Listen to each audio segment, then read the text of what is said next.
শুভ সূচনা আলবিসেলেস্তেদের। 2026 ফিফা বিশ্বকাপের নিজেদের প্রথম ম্যাচেই আলজেরিয়াকে 3-0 গোলে উড়িয়ে দিয়ে বিশ্বজয়ের মিশন শুরু করল বর্তমান বিশ্ব চ্যাম্পিয়ন আর্জেন্টিনা। আর এই পুরো ম্যাচ জুড়ে শুধুই চলল মেসি ম্যাজিক। ম্যাচের 17তম মিনিটে ডিবক্সের বাইরে থেকে এক দুর্দান্ত রকেটের মতো শটে প্রথম গোল করে দলকে এগিয়ে নেন মহাতারকা লিওনেল মেসি। এরপর ম্যাচের দ্বিতীয় অর্ধে ঠিক 60 মিনিটে আলজেরিয়ার গোলরক্ষকের ভুলকে কাজে লাগিয়ে নিজের দ্বিতীয় গোলটি করেন তিনি। কিন্তু জাদুকরের ম্যাজিক তখনও বাকি ছিল।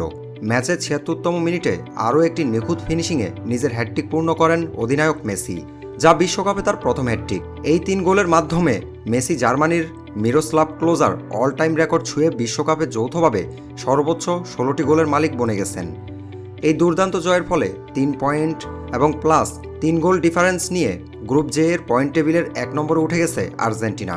প্রথম ম্যাচেই মেসির এমন অতিমানবীয় ফর্ম নিয়ে আপনার কি মতামত কমেন্ট করে আমাদের জানান, এবং ভিডিওটি ভালো লাগলে লাইক ও সাবস্ক্রাইব করতে ভুলবেন না। ধন্যবাদ।